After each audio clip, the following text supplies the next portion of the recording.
দেহের মৃত্যু হয়, আত্মার মৃত্যু হয় না। সম্প্রতি ইসকনের ধর্মীয় গুরু চিন্ময় কৃষ্ণ দাসকে গ্রেপ্তারের ঘটনায় আবারও উত্তপ্ত ভারত বাংলাদেশ সম্পর্ক। জাতীয় পতাকা অবমাননা ও রাষ্ট্রদ্রোহের অভিযোগে তাকে গ্রেপ্তারের পর ক্রমেই উত্তাল হচ্ছে পরিস্থিতি। ফলে প্রশ্ন উঠেছে, কি ধরনের সংগঠনে ইসকন, কি কাজই বা করে থাকে তারা। স্কুলে স্কুলে খাবারের বিনিময়ে কোমলমতি শিক্ষার্থীদের হরে কৃষ্ণ হরে রাম মন্ত্র পড়িয়ে বরাবরই বিতর্ক, সমালোচনা ও রহস্যের ধূম্রজালে হরেক কর্মকাণ্ড চালিয়ে আসছে ইসকন নামের সংগঠনটি।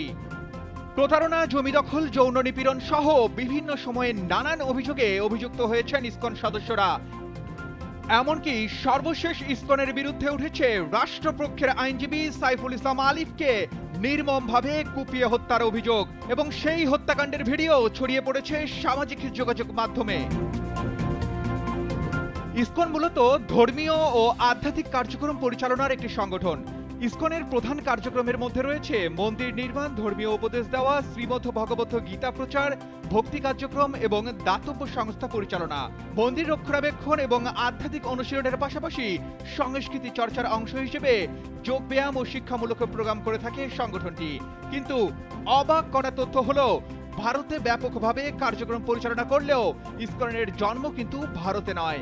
1966 সালে যুক্তরাষ্ট্রের নিউ ইয়র্ক শহরে গঠিত হয় ইসকন। সংগঠনটির প্রতিষ্ঠাতার নাম অভয়চরণা রবীন্দ্র ভক্তি বেদান্ত স্বামী প্রভুপাদ। তবে তিনি ভারতে কোনো হিন্দু শিক্ষালয়ে বিদ্যা লাভ করেননি। তিনি লেখাপড়া করেছেন খ্রিস্টানদের চার্চে। গুঞ্জন রয়েছে, ইসকনের পরিচালনায় যোগসাজেশ আছে ইহুদিদের। এমনকি ইসরায়েলে নিজেদের কার্যক্রম সক্রিয়ভাবে চালিয়ে যাচ্ছে ইসকন। বাংলাদেশে ইসকনের কার্যক্রম জারি থাকলেও সংগঠনটির সদস্যদের বিরুদ্ধে রয়েছে নানান অভিযোগ। বিশেষ করে প্রতারণা, জমি দখল, যৌন নিপীড়ন সহ বিভিন্ন সময়ে অভিযুক্ত হয়েছেন ইসকন সদস্যরা। এমনকি সনাতন হিন্দুদের জমি দখলে নিচ্ছে ইসকন, উঠেছে এমন অভিযোগও। ফলে বাংলাদেশের সনাতন ধর্মাবলম্বীদের অনেকের সাথে ইসকনের সরাসরি বিবাদে জড়ানোর ঘটনা ঘটেছে।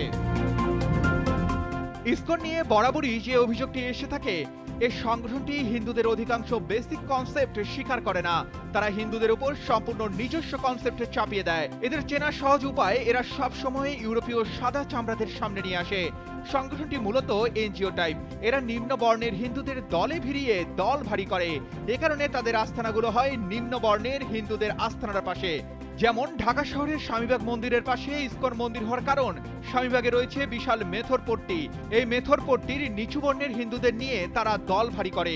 বলা হয় এ কারণে সিলেটেও নাকি ইসকনের প্রভাব বেশি, কারণ চা শ্রমিকদের একটি বিরাট অংশ নিচু বর্ণের হিন্দু। এদেরকেই দলে নিয়ে সহজে কাজ করে তারা, এমন অভিযোগ রয়েছে ইসকনের বিরুদ্ধে। সময়ের ব্যবধানে ভারতবর্ষের বাইরে বিশ্বের বহু দেশে সম্প্রসারণ ঘটেছে সংগঠনটির। তবে কিছু দেশে সংগঠনটি নিষিদ্ধ, আর সেসব দেশের তালিকা করলে শুরুতেই আসবে মালয়েশিয়ার নাম। দেশটিতে ইসকনের বিরুদ্ধে প্রকাশ্যে ধর্মান্তরকরণের অভিযোগ আছে। ইসকনের কার্যক্রম নিষিদ্ধ হয়েছে চীনেও। শিয়া শাসিত ইরানেও ইসকনের ক্রিয়াকলাপের অনুমতি নেই। এছাড়া সৌদি আরব ও আফগানিস্তানে ইসকনের কর্মকাণ্ডের একদমই অনুমতি নেই। এদিকে সম্পূর্ণ নিষিদ্ধ না করলেও ইসকনের কার্যক্রম আংশিক নিষিদ্ধ করেছে ইন্দোনেশিয়া। এছাড়া তাজিকিস্তান, উজবেকিস্তান, কাজাখস্তান এবং তুর্কমেনিস্তানে ইসকনের কার্যক্রমের উপর কঠোর নজরদারি জারি রয়েছে। ঢাকার স্বামীবাগ মন্দির বর্তমানে ইসকনের একটি গুরুত্বপূর্ণ কেন্দ্র হিসেবে পরিচিত। অভিযোগ রয়েছে 2 বছর পূর্বে স্বামীবাগের মসজিদে তারাবির নামাজ বন্ধ করে দিয়েছিল ইসকন। নামাজের সময় ইসকনের গান বাজনা বন্ধ রাখতে বলায় তারা পুলিশ ডেকে এনে তারাবির উপর নিষেধাজ্ঞা জারি করে। পরে বিষয়টি নিয়ে সংঘর্ষ হয়। এছাড়াও বিভিন্ন সময়ে নানান বিতর্কিত কর্মকাণ্ডে জড়িয়ে আছে ইসকন সদস্যদের নাম। ফলে সাম্প্রতিক পরিস্থিতি বিবেচনায় বাংলাদেশও ইসকনকে নিষিদ্ধ করার জোরালো দাবি তুলেছেন অনেকেই।